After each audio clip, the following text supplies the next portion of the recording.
હાલ વરસાદને લઈને વિગતો આવી રહી છે સુરત શહેરથી કે જ્યાં ખાડીપુરે લોકોની સમસ્યા વધારી દીધી છે। ડિંડોલી વિસ્તારથી તસવીરો આવી રહી છે કે જ્યાં ખાડીપુરના પાણી ફરી વળ્યા છે। ઉમિયા માતા મંદિર રોડ પર પાણી ભરાયા છે, જેને લઈને લોકોને અવરજવરમાં પણ તકલીફ પડી રહી છે। રહેણાંક વિસ્તારો સુધી આ પાણી પહોંચી ચૂક્યા છે, જેના કારણે પરિસ્થિતિ હાલ ખરાબ થઈ રહી છે। વાહન ચાલકો, રાહદારીઓ તમામને પારાવાર મુશ્કેલીનો સામનો કરવો પડી રહ્યો છે। આ મંદિર પાસેનો રોડ આપ જોઈ રહ્યા છો કે જ્યાં પાણી ભરાયા છે। સુરતમાં વરસાદે અને ખાડીપુરની સ્થિતિએ લોકોની મુશ્કેલી વધારી છે। ત્યાં ઠેર ઠેર જળબંબાકાર જેવી સ્થિતિનું નિર્માણ થયું છે। ત્યારે હાલ ગુજરાત ફર્સ્ટ સિટી પહોંચી છે સુરતના ડિંડોલી વિસ્તારમાં કે જ્યાં ઉમિયા માતા મંદિર રોડ આવેલ છે અને આ રોડ ઉપર પણ જે ખાડીપુરના પાણી છે તે ફરી વળ્યા છે।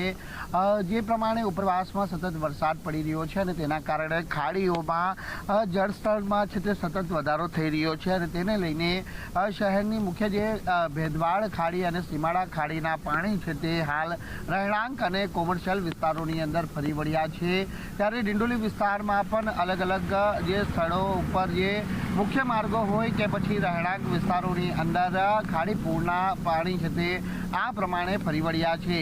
એક રીતે વાહન ચાલકોને જ્યારે કામ ધંધાએ જવા માટે નીકળવું પડી રહ્યું છે ત્યારે ખાડીપુરના પાણીમાંથી પસાર થવા માટે લોકોએ મજબૂર બનવું પડી રહ્યું છે અને રીતસરની હાલાકી છે તે લોકો વેઠી રહ્યા છે। ત્યારે આ હાલાકીમાંથી કેટલા સમયમાં લોકોને રાહત મળે તે કહેવું મુશ્કેલ છે, કારણ કે ઉપરવાસમાં સતત જે પ્રમાણેનો વરસાદ છે તે હાલ વરસી રહ્યો છે અને તેના કારણે જે આ પ્રકારે સ્થિતિનું હાલ નિર્માણ થયું છે। જો કે ભરતી છે તે પૂર્ણ થયા બાદ છે તે દરિયો પાણી લેવાની શરૂઆત કરશે અને તે બાદ જ જે આ પાણી ઓસરવાની શરૂઆત થશે, જેથી લોકોને રાહત મળી રહી છે। કેમેરામેન દેવાંગ રાણા સાથે રાકેશ બ્રહ્મભટ્ટ, ગુજરાત ફર્સ્ટ, સુરત।